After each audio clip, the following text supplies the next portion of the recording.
The lights never truly go out in a casino. They can't afford to let you see what really happens in the dark corners where luck runs out and desperation takes over. Tonight, I'm going to tell you 4 true stories that will make you think twice about placing your next bet. Stories where the house always wins. But sometimes, what you lose isn't just money. Before we begin, let me ask you something. Have you ever walked through a casino at 3 a.m. when the crowds thin out and the only sounds are the mechanical whirring of slot machines and the occasional clink of chips? There's something different about the air then. Something heavy. Something waiting. These 4 stories happened in real casinos to real people. I've changed the names to protect those who survived and to respect those who didn't. But every detail, every terrifying moment you're about to hear actually happened. So dim your lights, turn up your volume, and whatever you do, don't bet against the truth of what you're about to hear.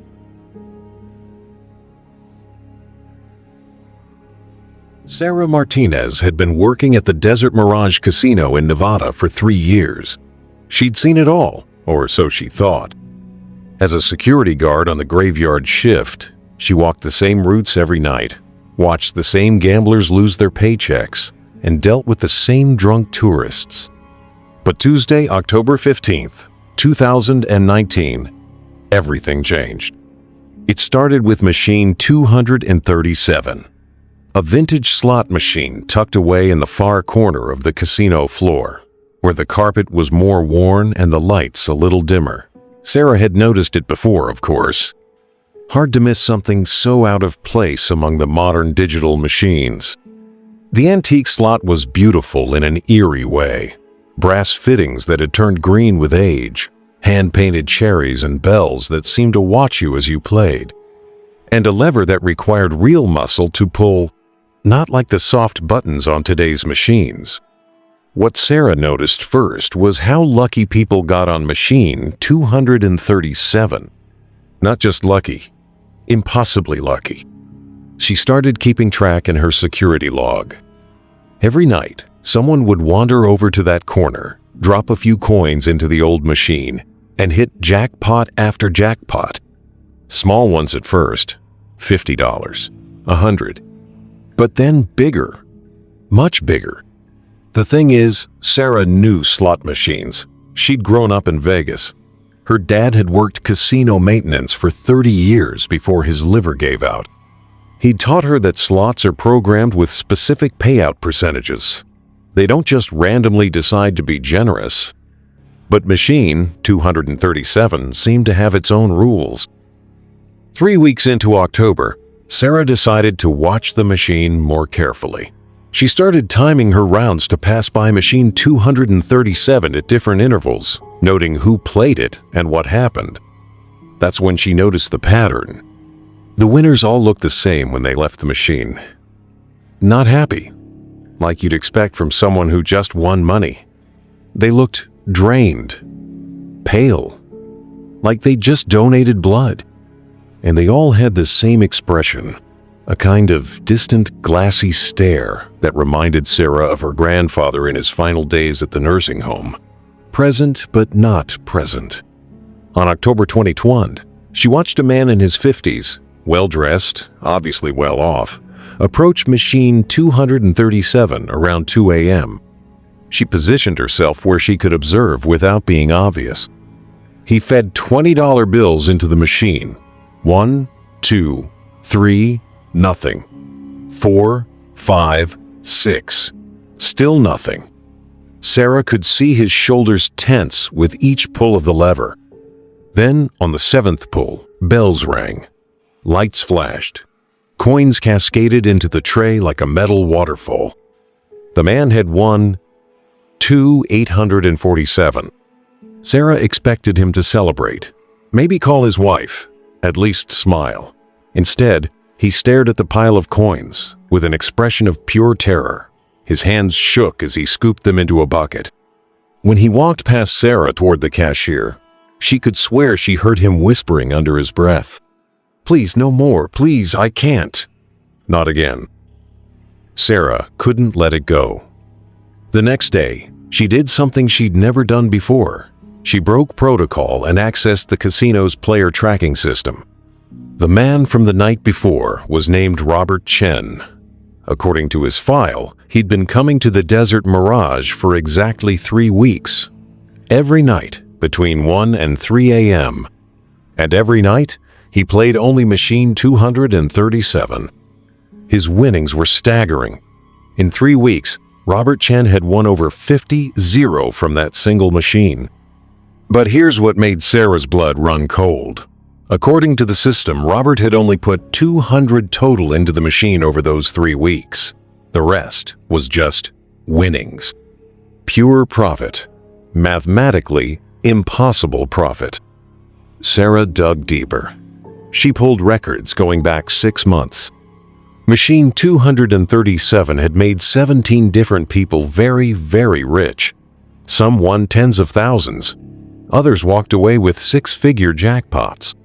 All from a machine that should have had a maximum payout of $5,000. But when Sarah tried to trace what happened to these lucky winners, she hit a wall. Most of them had no forwarding addresses, no phone numbers on file. It was like they'd just vanished. Except for 3 names, 3 people she could still track down. Margaret Kowalski had won 89-0 from machine 237 in April. Sarah found her number and called during her lunch break. "Hello, Mrs. Kowalski? My name is Sarah Martinez. I work security at the Desert Mirage Casino, and I was hoping to ask you about your experience with one of our slot machines." Silence on the other end. Then, in a voice barely above a whisper, "Which machine?" "The vintage slot in the back corner, machine 237. The phone went dead. Sarah called back. The number had been disconnected. James Wright won 127-0 in June. Sarah tried his home number at 3 p.m. on a Thursday. "Mr. Wright, this is Sarah Martinez from the Desert Mirage Casino. I was wondering if you could tell me about your experience with machine 237. A long pause. Then, "Are you recording this call?" "No, sir. This is just informal follow-up." "That machine? It's still there?" "Yes, sir." "Get rid of it." His voice was urgent now, almost panicked. "Get rid of it tonight, before it finds someone else." "Mr. Wright, I don't understand. You won a lot of money. Shouldn't you be happy?" "Money?" He laughed, but there was no humor in it.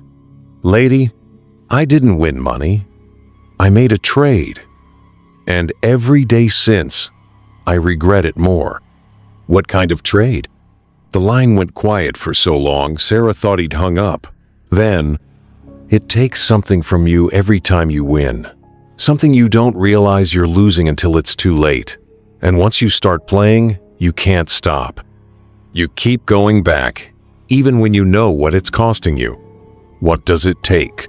"Time," he whispered. "It takes your time, your future. I won 127-0, Miss Martinez. But I lost 30 years of my life. I can feel it. Every morning when I wake up, I'm older than I should be. My kids look at me like they don't recognize me anymore. My wife, she started asking why my hair went gray so fast." The phone clicked off. Eleanor Bass, 145-0 in May. When Sarah called, a man answered. "Hello, is Eleanor available?" "Who's asking?" "This is Sarah Martinez from the Desert Mirage Casino. I wanted to speak with her about her recent visit." "Eleanor's not. She's not able to come to the phone right now." "Is she okay?" A long sigh. "This is her husband, Frank. Eleanor came home from Vegas 2 months ago with a suitcase full of money and a story about hitting it big on some old slot machine. We were thrilled. Paid off our mortgage. Bought her the car she'd always wanted." "That sounds wonderful." It was, for about a week. Then Eleanor started changing. She'd wake up in the middle of the night crying. Said she was having dreams about the machine. Said it was calling to her. Wanted her to come back. Sarah felt ice in her veins. Is she planning to return? That's just it. She can't. 2 weeks after she got home, Eleanor had a stroke. Doctors say it's like her brain just aged. 40 years overnight. She's 62, Miss Martinez, but her brain scans look like she's over 100. Sarah's hand tightened on the phone. Frank, I need to ask you something, and it's going to sound crazy. Nothing sounds crazy anymore. Before Eleanor played that machine, did she look different? Younger? Frank was quiet for a long time. When he spoke, his voice was broken. Eleanor looked 35 the day she left for Vegas. When she came home with that money, I swear she looked 50. I told myself it was just the stress of gambling, the lack of sleep. But now she looks like an old woman. And sometimes, when she's sleeping, I hear her talking to someone who isn't there. She keeps saying, I want to make another deal. Please, just one more deal. That night, Sarah couldn't concentrate on her rounds. She kept thinking about the phone calls, about Robert Chen's terrified expression, about machine 237 sitting in its corner like a patient predator. Around 2:30 a.m., she decided to take a closer look at the machine itself. The casino floor was nearly empty. Just a few hardcore gamblers scattered around, lost in their own worlds of hope and desperation. Sarah walked to the back corner where machine 237 waited. Up close, she could see details she'd missed before. The brass fittings weren't just tarnished, they were stained. Dark red stains that looked suspiciously like dried blood. The painted cherries and bells seemed to follow her movements, and the glass front of the machine was so old it was slightly warped, making everything behind it look distorted. But what made Sarah's skin crawl was the smell. Even over the casino's heavy air fresheners and cigarette smoke, she could detect something else, something organic and wrong. Like flowers left too long in a vase. She knelt down and looked at the base of the machine. There, barely visible unless you knew where to look, was a small brass plate. The inscription was in a language she didn't recognize, but beneath it, in English, every fortune requires sacrifice. Every gain demands loss. Play to win, but know the price. As Sarah read the words, she heard footsteps behind her. She turned to see Robert Chen approaching, moving like a sleepwalker. His eyes were fixed on machine 237 with the intensity of a starving man staring at food. Mr. Chen? Sarah stood up quickly. Sir, are you all right? He looked at her, but his eyes seemed to see through her. I have to play. It's calling to me. I can hear it singing. Sarah listened. She could hear the general hum of the casino, the distant sound of slot machines and air conditioning. But underneath it all, barely audible, was something else. A melody. Haunting and beautiful and absolutely terrifying. Mr. Chen, maybe you should go home. Get some rest. I can't sleep anymore, he said, still walking toward the machine. Every time I close my eyes, I dream about this place. About the machine. It shows me things. My future. All the money I could win. All the luck that could be mine. He reached the machine and pulled out his wallet. Sarah saw his hands were shaking so badly he could barely hold the bills. What does it show you? Sarah asked, though part of her didn't want to know. Everything I could have. The house I could buy for my daughter. The college fund for my grandson. The medical bills I could pay for my wife's treatments. Tears were streaming down his face now. It shows me how to save everyone I love. But the price? What price?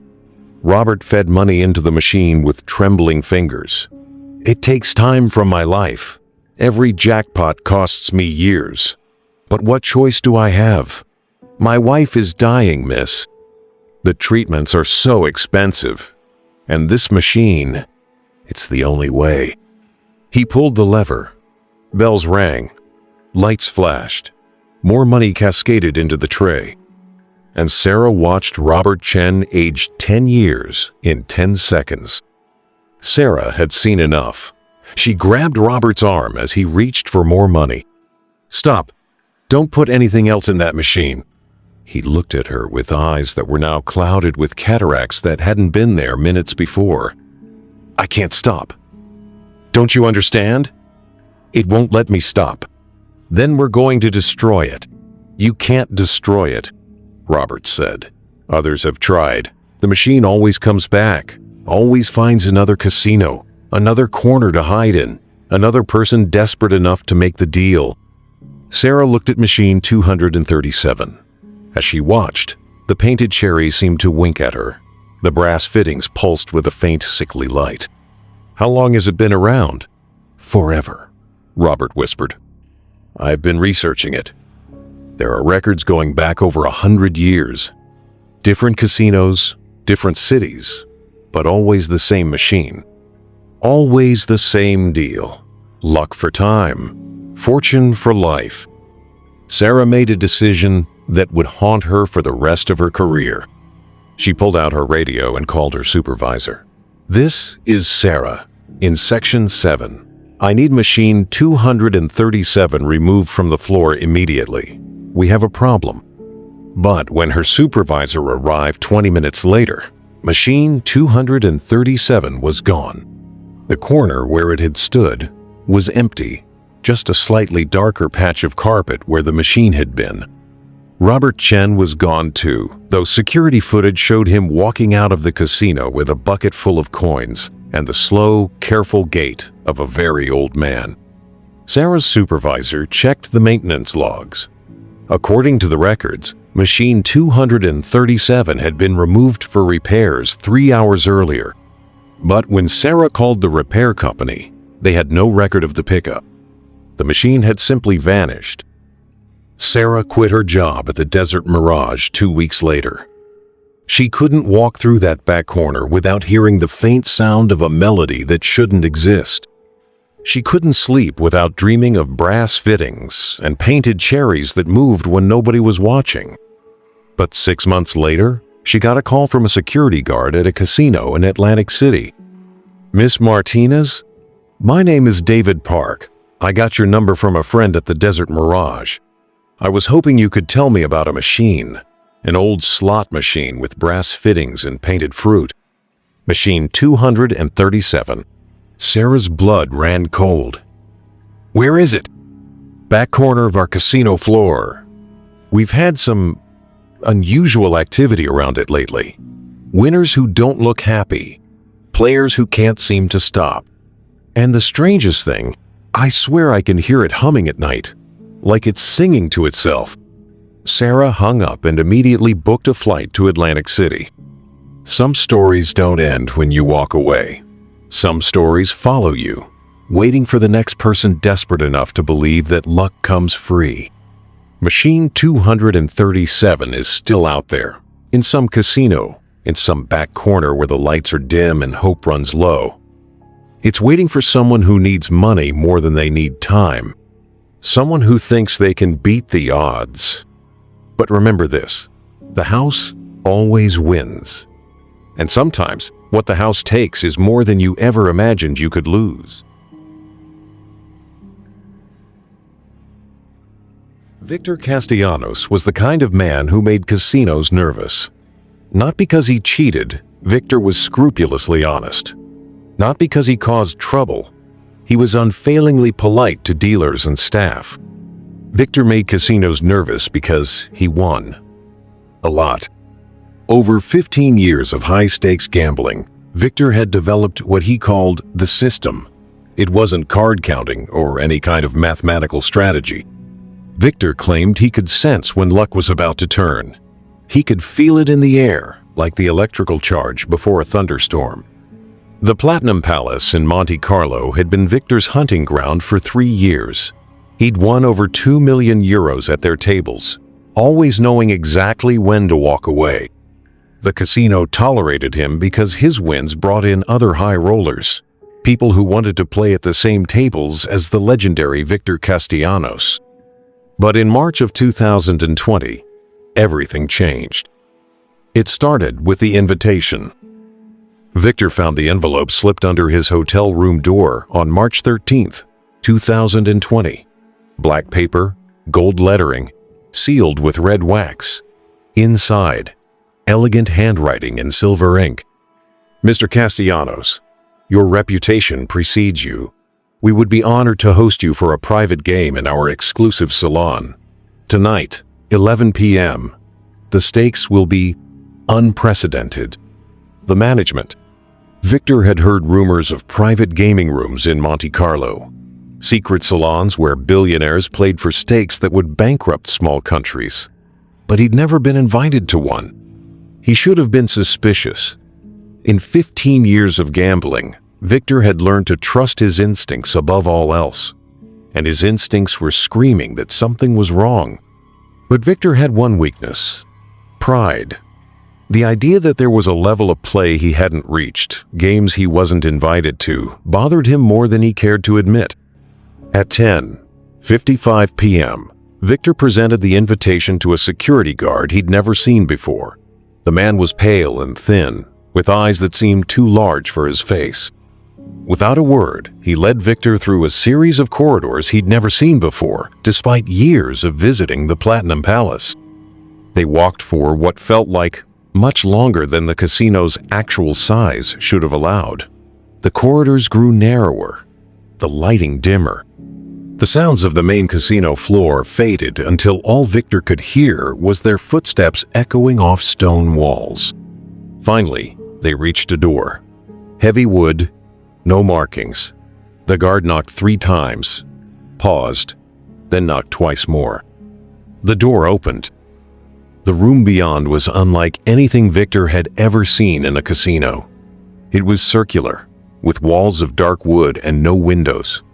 7 chairs surrounded a table covered in black felt. 6 of the chairs were occupied, but it was the occupants that made Victor's skin crawl. They looked like people, but something was wrong. Their skin had a waxy quality, like candles that had begun to melt. Their eyes were too bright, reflecting the room's dim light like a cat's eyes in headlights. And when they smiled at Victor's entrance, their teeth seemed too sharp. "Mr. Castellanos," said the woman in the chair directly across from the empty seat. Her voice sounded like wind through dead leaves. "We've been waiting for you." Victor's every instinct told him to run, but his pride, his curiosity, and something else, something that felt like invisible hands pushing him forward, made him take the empty chair. "What game are we playing?" he asked, trying to keep his voice steady. "Poker," said the man to his left. "But not for money." "What then?" The woman across from him smiled, showing those 2 sharp teeth. "Memories, Mr. Castellanos. We play for memories." Victor had heard of people gambling for unusual stakes before. Time, luck, even years of life. But memories seemed almost benign by comparison. "How does it work?" he asked. "Simple," said the man to his right, his voice like gravel in a cement mixer. "Each hand, the loser gives up a memory to the winner. Nothing vital, you understand. Just moments from your past. A childhood birthday party, your first kiss, the day you graduated college. And what do I get if I win?" "The memories of others," said the woman. "Experiences you never had, knowledge you never learned, lives you never lived." It sounded almost appealing. Victor had always been curious about other people's experiences, and what harm could there be in losing a few random memories? He had 62 years of them. Surely he could spare some. "What's the buy-in?" he asked. "Your most precious memory," said a voice from his left. Victor turned to see a child sitting in one of the chairs. When had a child arrived? The one you treasure most. Win, and you get it back. Plus so much more. Lose. Lose and it's gone forever, finished the woman across from him. Victor thought about his most precious memory, his wedding day, standing at the altar, watching Maria walk down the aisle in her grandmother's dress. The moment she took his hand and whispered, "Ready for the adventure, mi amor." It was the memory he returned to whenever he felt lost or afraid. The memory that had sustained him through Maria's long illness and painful death 3 years ago. It was all he had left of her. "I'll play," he said. The cards were unlike any Victor had seen before. They seemed to be made of some kind of dark metal, and the faces showed not the traditional suits and numbers, but images.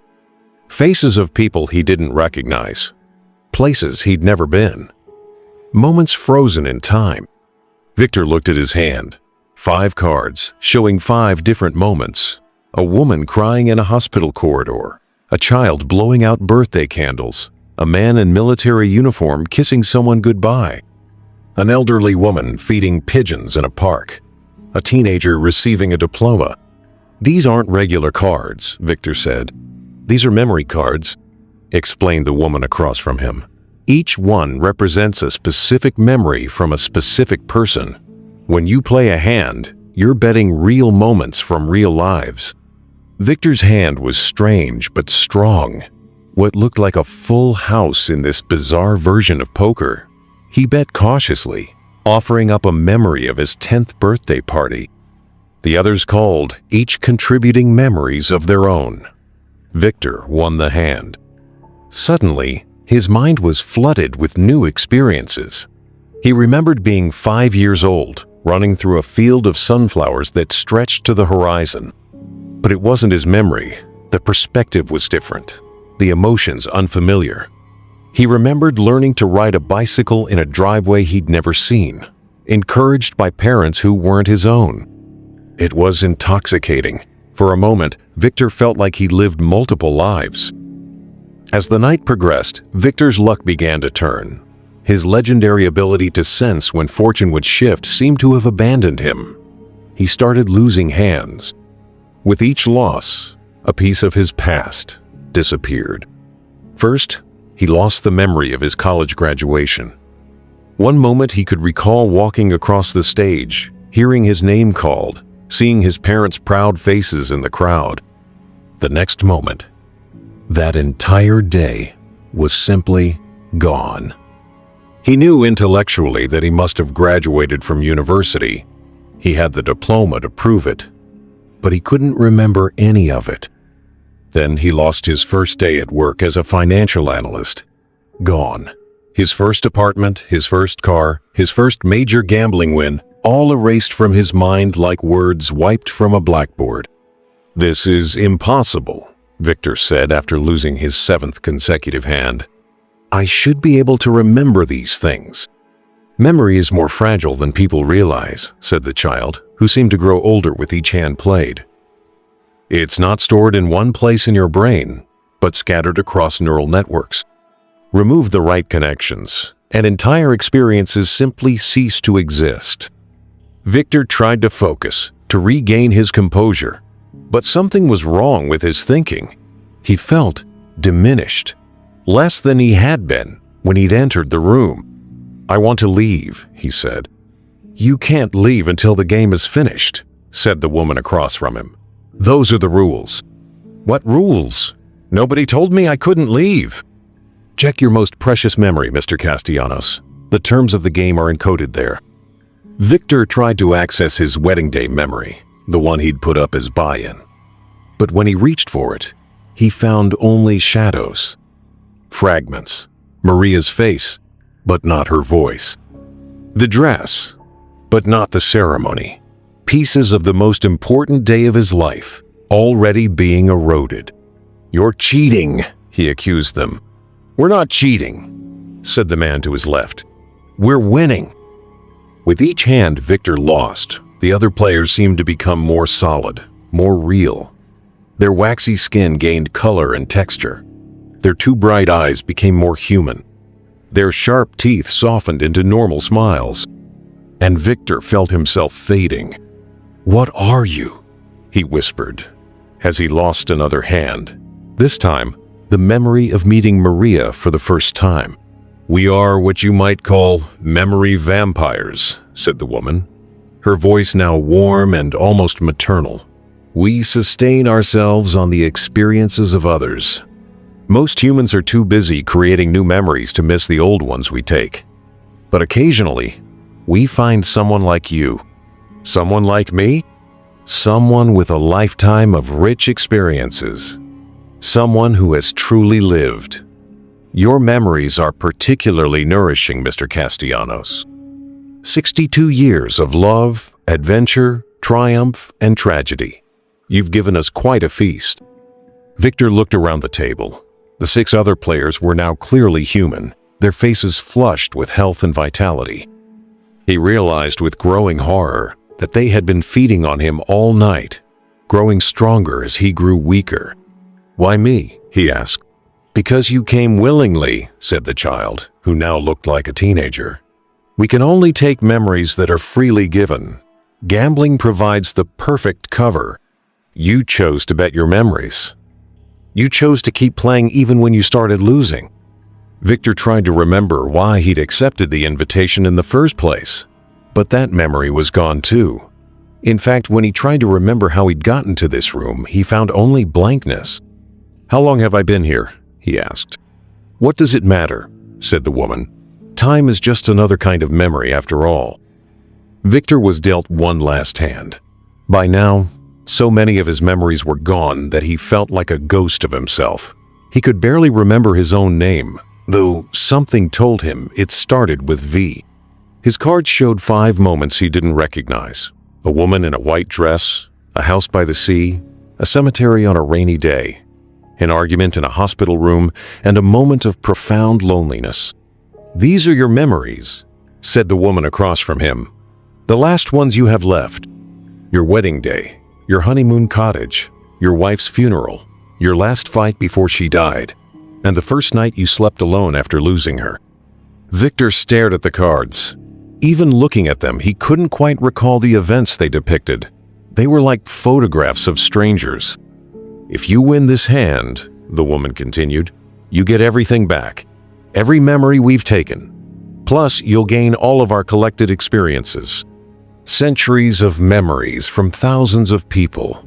You'll be the richest man in the world, not in money, but in life lived. And if I lose, you'll leave this room with nothing. No past, no identity, no sense of who you are or who you've been. But you'll be free." Victor looked at his cards again. The woman in the white dress was beautiful, and something about her face made his chest ache with a loss he couldn't quite name. "I fold," he said, laying down his cards. The 6 other players stared at him in shock. "You fold?" said the woman. "But these are your most precious memories, your entire relationship with your wife." "I know," Victor said. "But I also know that if I play this hand and lose, I'll have nothing left. And if I win, I'll have too much. Centuries of other people's experiences would drown out my own life completely." He stood up from the table. "I'd rather leave with nothing that's mine than everything that isn't." The woman smiled, and for the first time all night, it seemed genuinely warm. "You're wiser than most, Mr. Castellanos. Very well, you're free to go. But my memories are gone," she said sadly. "We can't return what we've already consumed. But we can tell you this. The woman in the white dress loved you very much. And in the end, that's all that really matters." Victor walked to the door. As he reached for the handle, the woman called out, "Mr. Castellanos, what will you do now?" Victor paused. "I suppose I'll have to start making new memories." He opened the door and stepped into a hallway that looked completely unfamiliar. Behind him, he heard the sound of cards being shuffled and new players taking their seats around the table. Victor found himself standing outside the Platinum Palace as the sun rose over Monte Carlo. He had no memory of how he'd gotten there, no recollection of the previous night, and no idea why he was wearing an expensive suit he didn't remember buying. In his pocket, he found a business card with his name on it and the title Financial Consultant. Also, a hotel room key and a wallet containing several thousand euros but no identification. A taxi driver approached him. "You okay, sir? You look lost." Victor considered the question. Was he okay? He felt empty, hollow, like a book with all the pages torn out. "I think I need to go to the airport," he said. "Where are you flying to?" Victor realized he had no idea where home was, but somehow the word Barcelona came to him. It felt right. "Barcelona," he said. As the taxi pulled away from the casino, Victor looked back at the Platinum Palace. For just a moment, he thought he saw figures standing at a window on the upper floor, watching him leave. One of them might have been a woman with kind eyes, but the memory slipped away before he could hold on to it. Victor spent the rest of his life in Barcelona, working as a financial consultant and slowly building a new collection of memories. He never gambled again, though he couldn't remember why he'd stopped. Sometimes, late at night, he'd dream about a woman in a white dress who seemed to love him very much. But those dreams always faded by morning, leaving only a sense of profound loss and the strange certainty that he'd once been much happier than he was now. The memory vampires still play their games in hidden rooms around the world. They're patient creatures, content to wait for the next gambler whose pride exceeds their wisdom. Remember, some bets can't be won, only lost, and the house always gets its due. Marcus Webb had been dealing cards for 23 years, and he thought he'd seen everything. Drunk millionaires betting their kids' college funds. Desperate housewives pawning wedding rings for one more hand. CEOs losing companies on a single roll of the dice. But Marcus had never seen anything like what happened at Table 7 during the graveyard shift at Crimson Crown Casino in Las Vegas.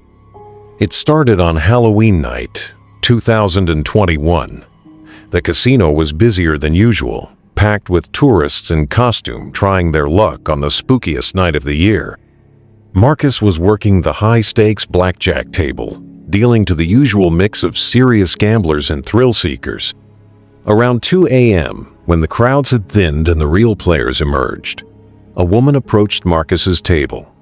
She was dressed simply, black dress, no jewelry, dark hair pulled back severely. What struck Marcus wasn't her appearance, but her eyes. They were the palest blue he'd ever seen, almost colorless.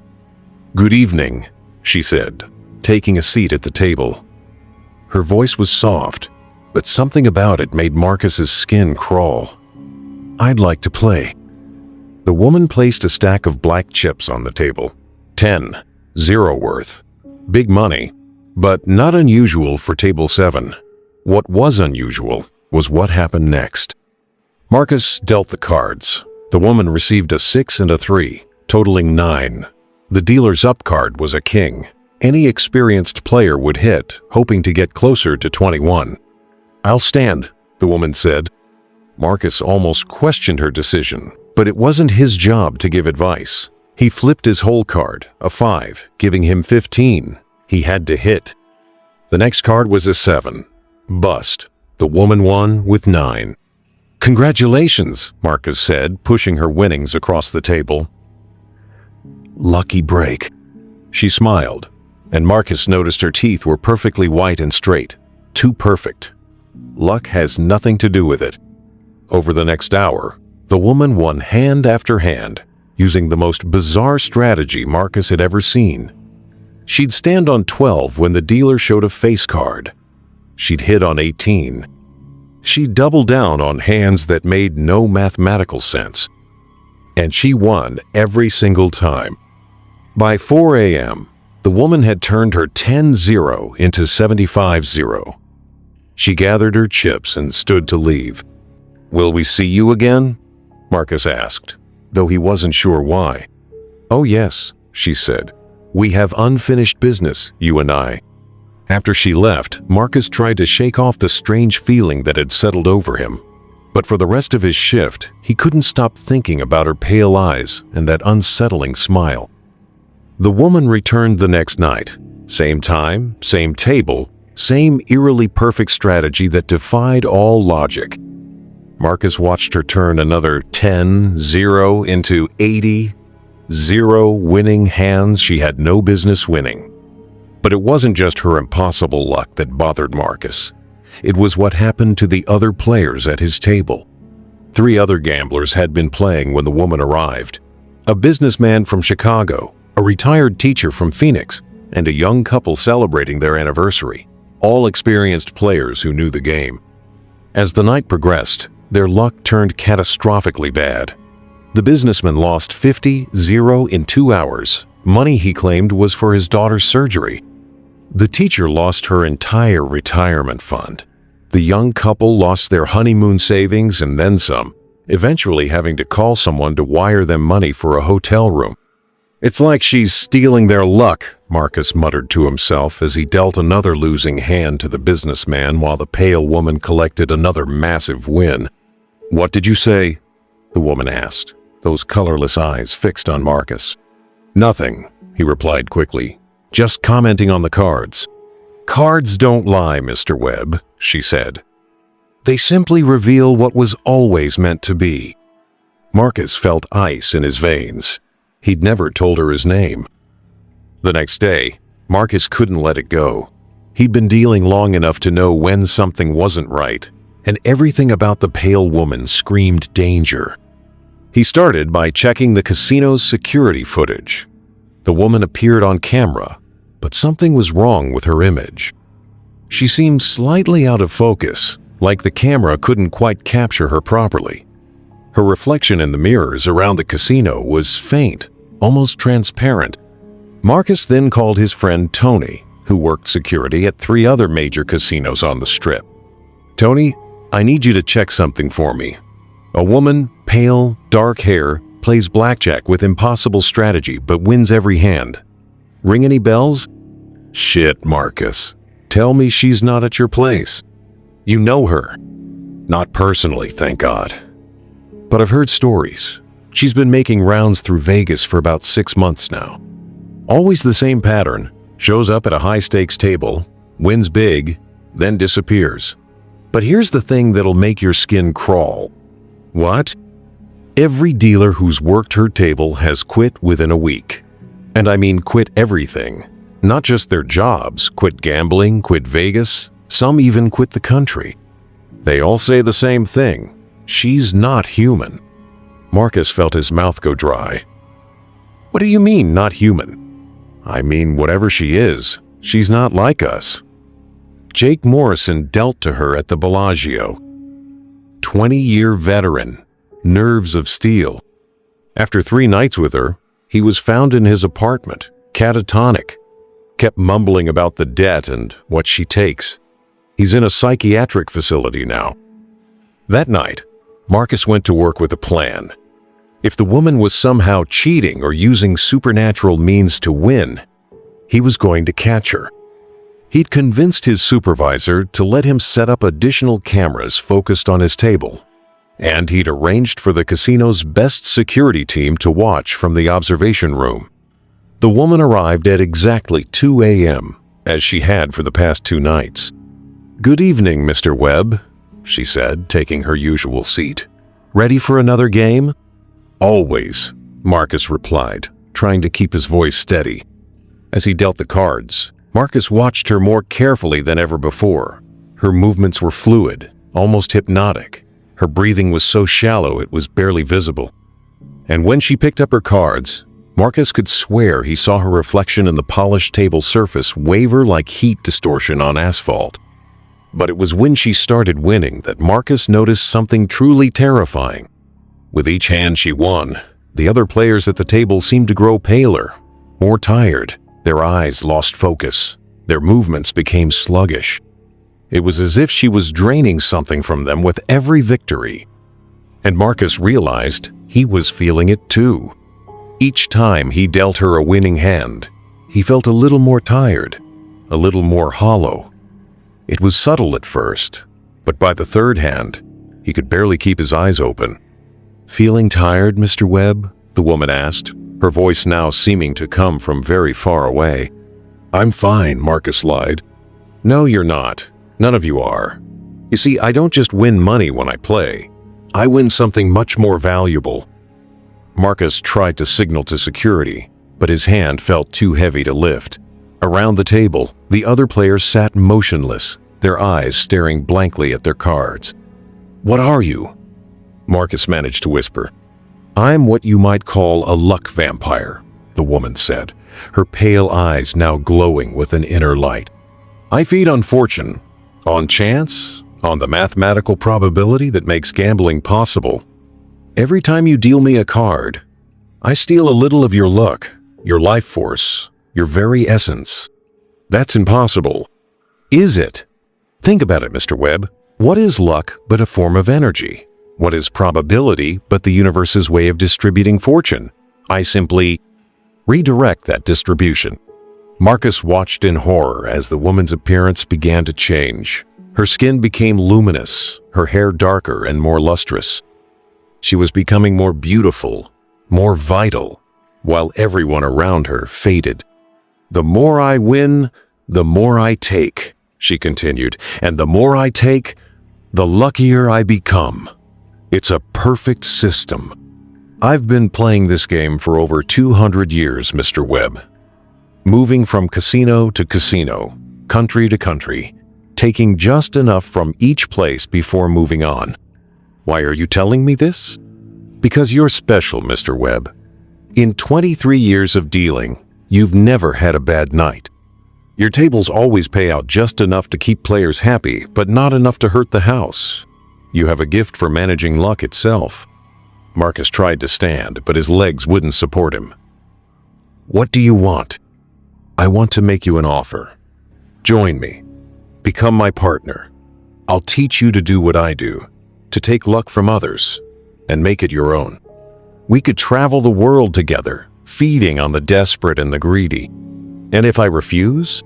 The woman smiled, and Marcus saw that her perfect teeth had become sharp, predatory. "Then I'll take everything you have. Your luck, your life force, your memories, your very soul. I'll leave you an empty shell, just conscious enough to remember what you once were."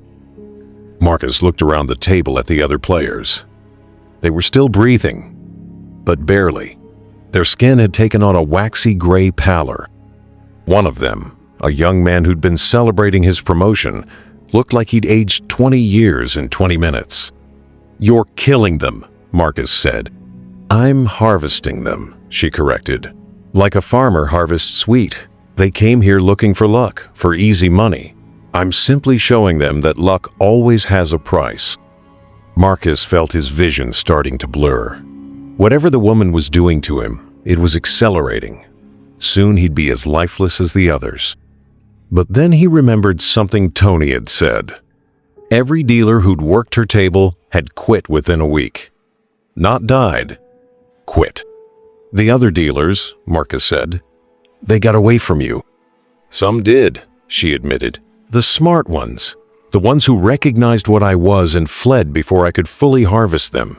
But you, Mr. Webb, you're different. You have too much luck to give up easily." Marcus realized she was right. He'd always been lucky.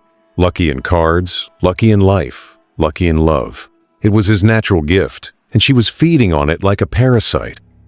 But if luck was just another form of energy, then maybe. "I'll make you a deal," Marcus said, using every ounce of his remaining strength to speak. The woman raised an eyebrow. "Oh, you're in no position to negotiate, Mr. Webb." "One hand," Marcus said. "You and me. If I win, you leave this casino and never come back. You also release whatever hold you have on these people. And if you win, then I'll join you willingly. I'll become your partner, help you hunt other dealers, other casinos. I'll give you my luck freely instead of fighting while you take it." The woman considered this. "Interesting, but what makes you think you can win?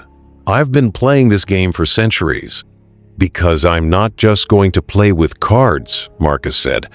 "I'm going to play with something you've never encountered before." "Which is?" "A dealer's luck. 23 years of making sure the house wins just enough and the players win just enough. 23 years of balancing fortune itself." You may feed on luck, but I've been managing it my entire career." The woman laughed, but Marcus could hear uncertainty in it. "Very well, Mr. Webb, one hand, but we're not playing blackjack." "What then?" "We're playing for the luck itself. Pure chance. One card each, highest wins. No skill, no strategy, just the universe deciding who deserves to survive." Marcus reached for the deck with trembling hands. Every movement felt like lifting a mountain, but he forced himself to continue.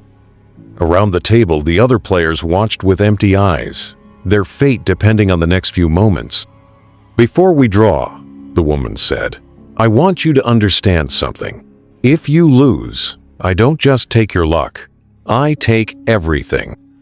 Your memories, your experiences, your very sense of self.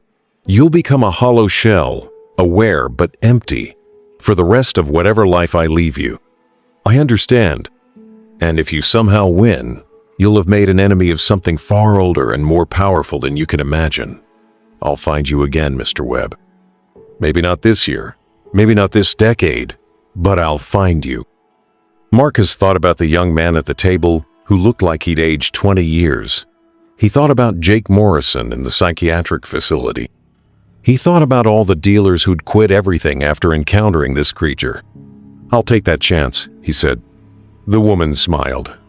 "Then let's play." They each reached for the deck. Marcus felt the cards respond to his touch in a way they never had before. After 23 years of dealing, he developed an almost supernatural connection to the cards. He could sense their patterns, their probabilities, their hidden meanings. The woman drew first. She flipped her card with theatrical flair. King of Spades.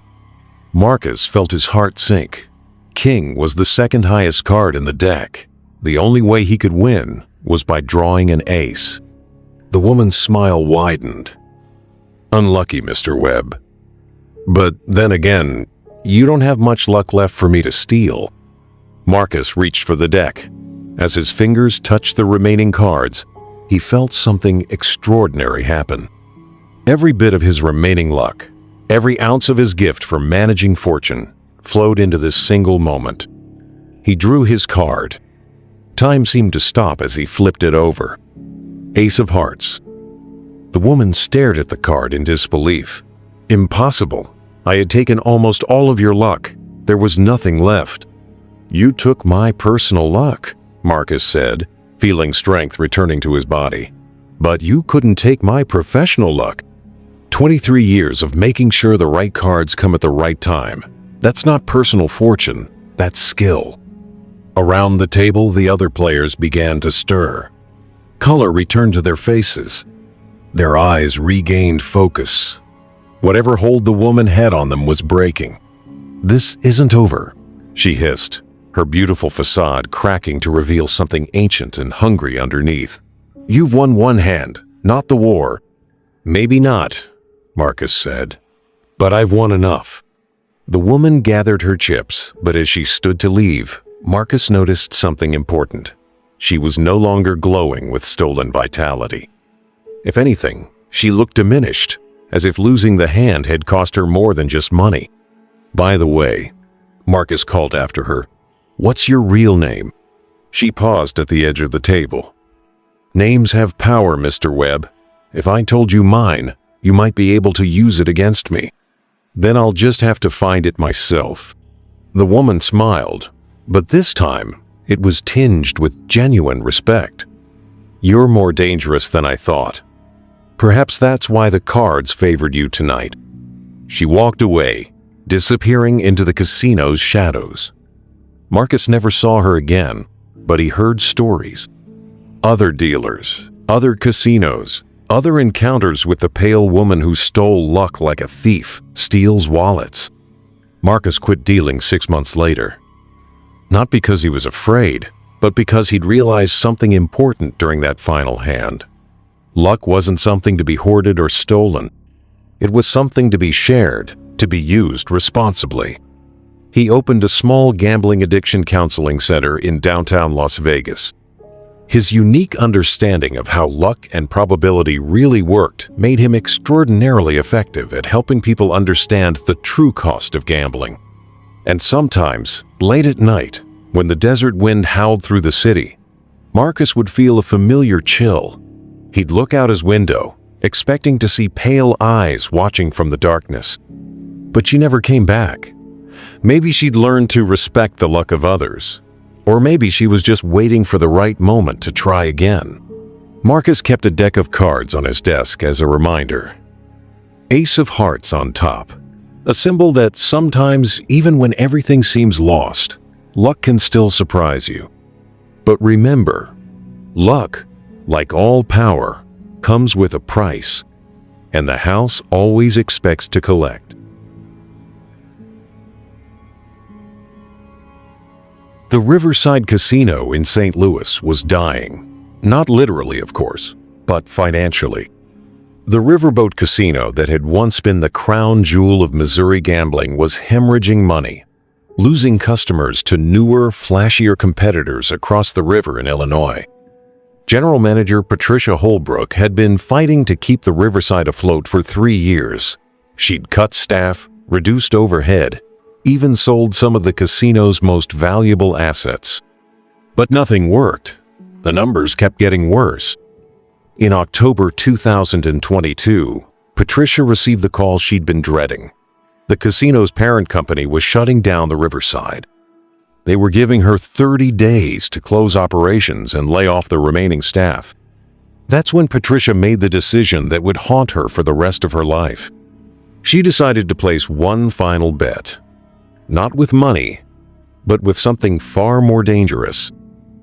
Patricia had heard the stories. Every casino manager in the country had heard them. Whispered tales of desperate owners who'd made deals with things that shouldn't exist.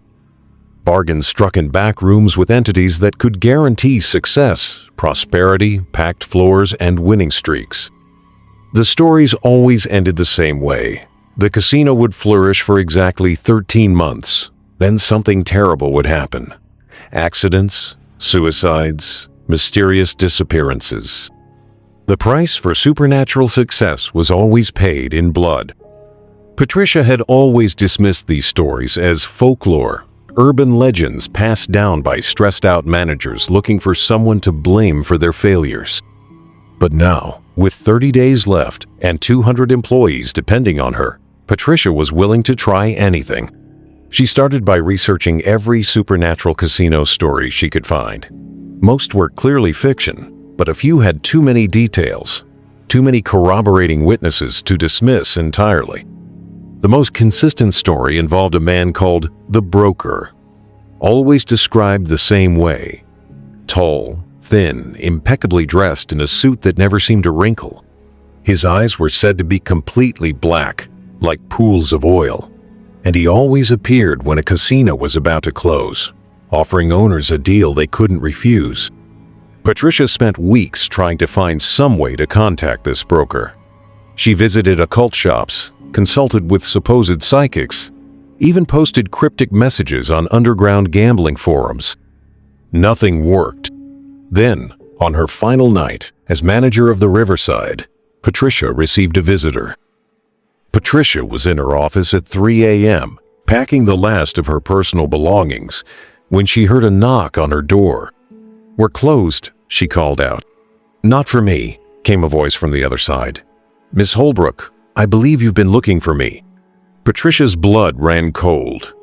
The voice was cultured, polite, but there was something underneath it that made her skin crawl.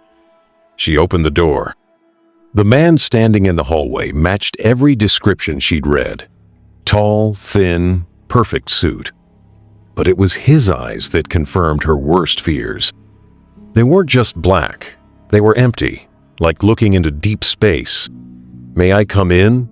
he asked. Patricia stepped aside. The man entered her office and took a seat across from her desk without being invited. "You're the broker," Patricia said. "Among other things," he replied. "I understand you have a business proposition for me. I want to save this casino. Keep it running. Keep my people employed. I've heard you can make that happen." The broker smiled, revealing teeth that were too white and too sharp. I can indeed. The Riverside could become the most successful casino in the Midwest. Lines around the block, every table full, every slot machine paying out just enough to keep players coming back for more. What's the catch? Catch is such an ugly word. I prefer to think of it as terms and conditions. Patricia had prepared for this moment. She'd read every story, every account of deals with the broker. She knew what he usually asked for. 13 months of success, then you collect your price in blood. Someone dies for every month of prosperity. The broker looked genuinely impressed. You've done your research, but I'm afraid my terms have evolved since those early contracts. The old arrangement was so crude. What do you want now? Not blood, Miss Holbrook. Something far more valuable. I want the luck itself. The broker leaned back in his chair, looking completely at ease in Patricia's cramped office. Here's what I'm offering, he said. The Riverside will become the luckiest casino in America. Every player who walks through those doors will experience the most extraordinary winning streak of their lives. Jackpots, royal flushes, impossible comebacks. Your customers will win money they never dreamed of. Patricia frowned. That would bankrupt us in a week. Ah, but here's the beautiful part. The luck I provide isn't random. It's borrowed. Every dollar your customers win will be taken from somewhere else. Other casinos, lottery systems, even informal bets between friends. The total amount of luck in the world remains constant. I just redirect it all to the Riverside. For how long? 13 months, as per tradition. But instead of collecting blood at the end, I collect something else. On the final day of our contract, I take all the luck back. Every bit of good fortune I've provided, every jackpot I've enabled, every miracle comeback I've orchestrated, it all gets reversed. Patricia felt ice in her veins. What does that mean? It means every person who won money at the Riverside during those 13 months will lose it all back, and more. They'll experience a reversal of fortune so complete, so devastating, that most will never recover. Bankruptcies, foreclosures, divorces, suicides, the lucky streak will be paid for with 13 months of concentrated misery. Patricia stared at the broker, her mind racing. You're asking me to destroy hundreds of lives to save one casino. I'm asking you to make a business decision, he corrected. The Riverside employs 200 people. It provides entertainment for thousands. Is it not worth saving? Not at that cost. The broker shrugged. Then we have nothing to discuss. Your casino closes tomorrow. Your employees lose their jobs, and the community loses a valuable resource. All because you're too squeamish to make a difficult choice. He stood to leave, and Patricia felt panic rise in her chest. This was her only chance, her only hope of saving everything she'd worked for. Wait, she said. The broker paused at the door. Yes? Is there another way? Some other payment you'd accept? There is one alternative, he said slowly. But I doubt you'd find it more palatable. Tell me. Instead of taking the luck back from your customers, I could take it from you. All of it. Every bit of good fortune you've ever had. Every lucky break. Every moment when chance smiled upon you. I would unravel the threads of luck that have shaped your entire life. Patricia thought about her lucky breaks. Getting into college on a scholarship. Meeting her husband at exactly the right moment. Surviving the car accident that should have killed her. Having her children. Getting the job at the Riverside. If you took my luck, what would happen? Your life would be rewritten without it. Every fortunate moment would be undone. You might never have met your husband. Your children might never have been born. You could end up homeless, alone, forgotten, or you might simply disappear, as if you'd never existed at all. Patricia spent the rest of the night walking through the empty casino thinking about the broker's offer. She looked at photos of her employees, thought about their families, their mortgages, their dreams. At dawn, she made her decision. She called the broker's number. Somehow, she knew it without being told. "I accept your alternative offer," she said. "You can have my luck in exchange for the casino's success, but I have one condition." "Name it." "My employees never learn about our deal. Whatever happens to me, they can't know the price that was paid." "Agreed." "Shall we sign the contract?" "Where?" "Look on your desk." Patricia turned to find a thick document written in elegant script on parchment that seemed to glow with its own light. At the bottom were 2 signature lines, one already signed in what looked like liquid shadow. Patricia read the contract carefully. It was exactly as the broker had described. 13 months of unprecedented success for the Riverside, paid for with her entire lifetime of luck. She signed her name. The moment her pen left the paper, Patricia felt something fundamental change inside her. It was like a piece of her soul had been carved out and taken away. The transformation was immediate. By noon, the Riverside was packed with customers. By evening, there were lines around the block. Every local news station was covering the Miracle on the Mississippi, a dying casino that had suddenly become the luckiest place on earth. Players won jackpots on their first pull. Novice poker players drew royal flushes. The roulette wheels seemed to read minds, landing on exactly the numbers people needed. Patricia watched it all with growing horror. She could see the joy on her customers' faces, the disbelief and elation as they won money beyond their wildest dreams. But she also knew the price they would eventually pay. Meanwhile, Patricia's own luck began to unravel. It started small. The coffee maker in her office broke. Her car wouldn't start. She slipped on a wet floor and twisted her ankle. But as the weeks passed, the unlucky incidents escalated. Patricia's husband, confused by her increasingly erratic behavior, filed for divorce. Her children, affected by changes in the timeline caused by her stolen luck, began to act like they barely knew her. By month 6, Patricia could barely recognize her own life. Everything good that had ever happened to her was being systematically undone.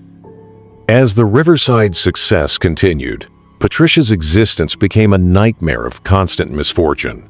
She was fired from her position as general manager after a series of inexplicable mistakes.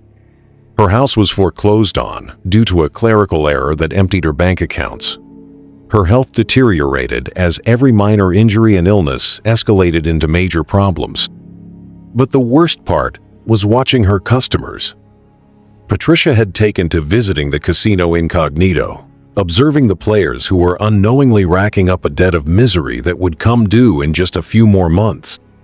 She saw families betting their children's college funds and winning enough to pay for graduate school. She saw retirees with medical bills doubling their life savings in a single night. She saw young couples winning enough money to buy their dream homes, all of them blissfully unaware that they were living on borrowed time. Patricia tried to warn them. She created anonymous flyers explaining that the casino's luck was supernatural and temporary. She left messages on gambling forums, sent emails to local newspapers, even tried to contact paranormal investigators. But somehow none of her warnings ever reached their intended recipients. Letters got lost in the mail. Emails bounced back. Phone calls dropped mysteriously. The broker's contract had covered all the loopholes. As the 13th month approached, Patricia made one last desperate attempt to save the innocent people who would soon pay for the casino's success. She tried to contact the broker to offer him something else in exchange for releasing the customers from their debt, but he was nowhere to be found. She considered burning down the casino, but somehow couldn't bring herself to do it. Even as her own life crumbled around her, she couldn't destroy the livelihoods of her former employees. With 1 week left on the contract, Patricia received a visit from her replacement as general manager, a young man named David who'd been hired to manage the Riverside's continued success. "Patricia," he said, finding her homeless and living in her car in the casino parking lot. "My God, what happened to you?" "Bad luck," she said simply. David insisted on buying her dinner and hearing her story. Patricia found herself telling him everything: the failing casino, the broker's offer, the contract signed in desperation. David listened without interruption, his expression growing more concerned with each detail. "Patricia," he said finally, "I need to tell you something. I'm not just the new general manager. I'm also an investigator with the State Gaming Commission. We've been tracking supernatural activity in casinos for years." David explained that the Gaming Commission had a secret department dedicated to investigating paranormal incidents in casinos. They'd been tracking the broker for decades, documenting his contracts and their devastating consequences. "The good news," David said, "is that we've learned something important about his contracts. They can be broken, but only under very specific circumstances." "What circumstances?"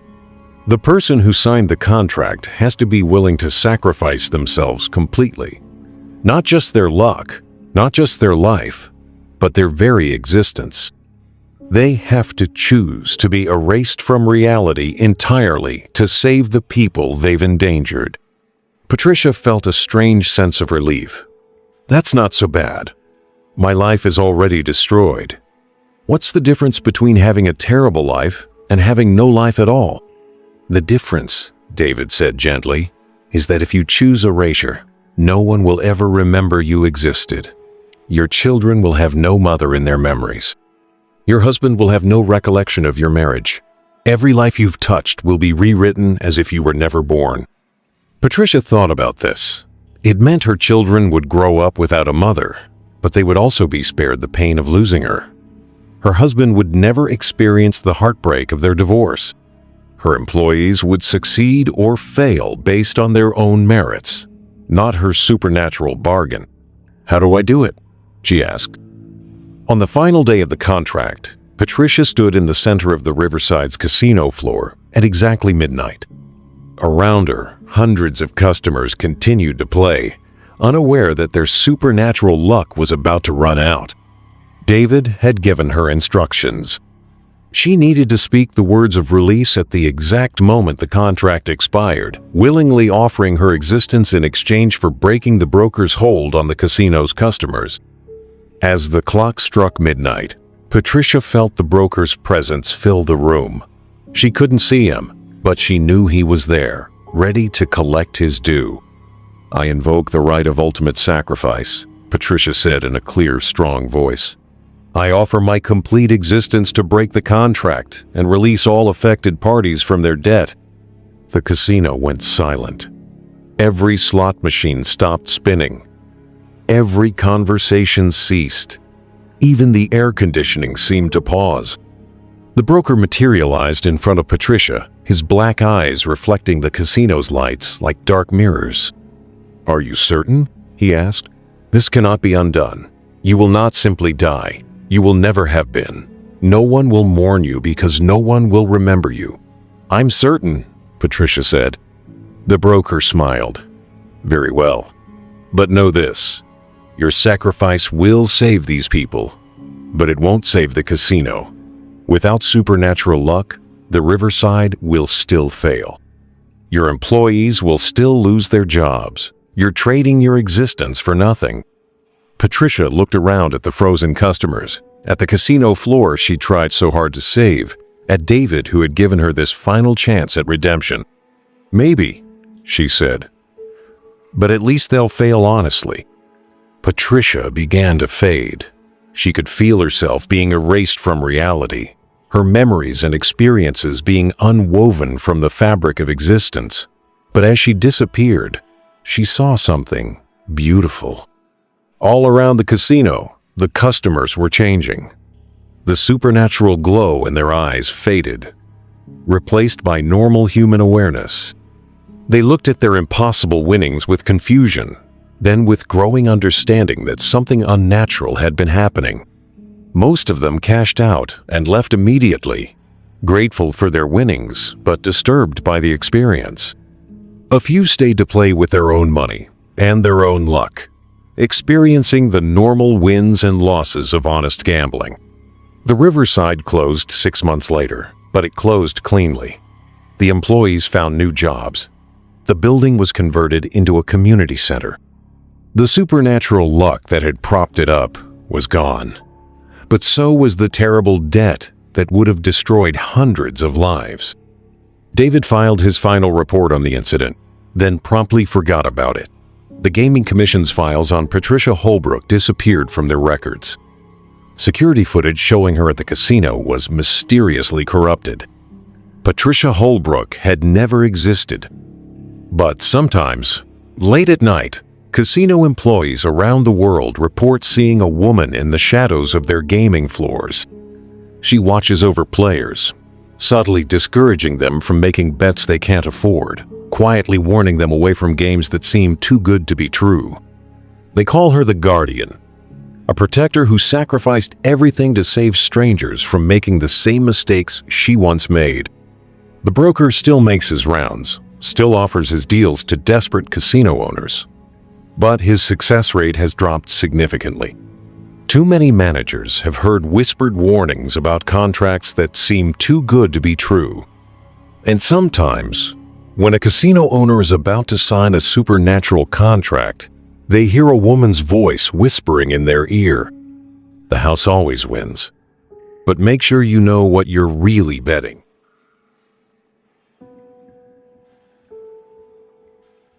4 stories, 4 casinos, 4 people who learned that when you gamble with forces beyond human understanding, you always lose more than you can afford. Sarah Martinez discovered that some slot machines trade time for money, stealing years from your life with every jackpot. Victor Castellanos learned that memories can be gambled away, leaving you rich in experience but poor in identity. Marcus Webb faced a creature that fed on luck itself, draining the life force from everyone around her. And Patricia Holbrook made the ultimate sacrifice, trading her very existence to save others from a debt that could never be repaid. These stories remind us of something important. Luck isn't free. Fortune always has a price. And when you sit down at a table where the stakes seem impossible, when you find a machine that pays out more than it should, when you meet players who win against impossible odds, maybe it's time to walk away. Because in the end, the house always wins. The only question is, what are you really betting? The next time you're in a casino, remember these stories. Listen to the sounds around you. Watch the other players. And if something seems too good to be true, if luck is running better than it should, if you feel like you're being watched by eyes that reflect no light, maybe it's time to cash out while you still can. Sweet dreams. And remember, some bets aren't worth making, no matter what the payout might be. The house is always watching, and it's always hungry. If these stories sent a chill down your spine, like the video, it helps more horror lovers discover our tales. Subscribe and tap the notification bell so you never miss what's hiding in the dark. Share this video with someone who swears they're not afraid of the dark. Let's test that. And remember, some stories don't end when the lights come back on. This is Dread Dynasty.